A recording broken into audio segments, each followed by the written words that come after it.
Guys, good afternoon. কেমন আছেন সবাই? হ্যাঁ, আশা করি আপনারা ভালো আছেন। আমিও খুব ভালো আছি। বন্ধুরা, আজকে আমি মজাদার একটা ভাইরাল ডিমের ভর্তা করে দেখাবো। দেখুন, আমি কত কাঁচা পেঁয়াজ নিয়ে নিয়েছি, তেলের মধ্যে ভেজে নেব। অসাধারণ এই ভর্তাটা খেতে লাগবে গরম ভাতের সাথে। দুপুরে পরিবেশন করলে দুর্দান্ত খেতে লাগবে। বন্ধুরা, যেসব বন্ধুরা আমাকে রহিমা ভিলেজ কিচেনের ফলো করছেন, পাশে থাকছেন, অসংখ্য ধন্যবাদ। আমার পাশে থাকবেন, বেশি বেশি করে কমেন্ট করবেন, আমি কমেন্টের উত্তর দিয়ে যাব। বন্ধুরা, কে করছেন দেখছেন, অবশ্য রহিমা ভিলেজ কিচেনের পাশে থাকবেন। ইউটিউবের বন্ধুরা বেশি বেশি করে সাবস্ক্রাইব করবেন, আমাকে কমেন্ট করবেন, আমি কমেন্টের উত্তর দেবো। ভালো করে আমি পেঁয়াজটা ভেজে নেবো। ভেজে নিয়ে ভাইরাল ভর্তাটা আমি দেখাবো আপনাদেরকে। পেঁয়াজটা আমার বাদামি কালার হয়ে গেছে, এবার আমি তুলে নেব প্লেটের মধ্যে। পেঁয়াজ ভাজা, লঙ্কা ভাজা আমি নিয়ে নিয়েছি। এবার সামান্য আমি লবণ দিয়ে দেব, দিয়ে ভালতার আমি লঙ্কাটা মেখে নেব।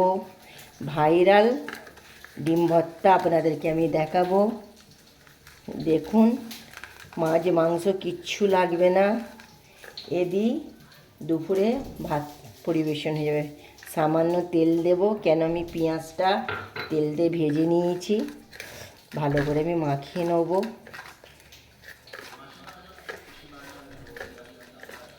মাখিয়ে নিয়ে দুটো ডিম নিয়েছি। দেখুন, ডিমটা এর মধ্যে আমি ভেঙে দিয়ে দেব। দেবো, অসাধারণ খেতে লাগবে। বন্ধুরা, একবার হলেও আপনারা এইভাবে ট্রাই করবেন। এত দারুণ এই ভাইরাল ডিম মাখাটা লাগে, বলবার মতন নয়। দারুণ খেতে লাগবে, অসাধারণ।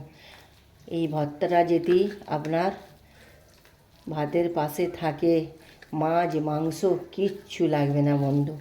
আপনারা যে যার স্বাদ মতন লবণটা দেবেন।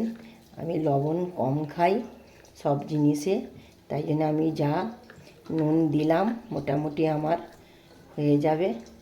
এবার আপনারা নিজেরা নুনটা দিয়ে খাবেন। দেখুন বন্ধুরা, আমার ভর্তা রেডি। ডিম দিয়ে পেঁয়াজ দিয়ে ভর্তা, ভাইরাল ভর্তা কেমন লাগলো আপনারা কমেন্টে অবশ্যই জানাবেন। নেক্সট ভিডিও নিয়ে দেখা হচ্ছে। খুদা হাফেজ।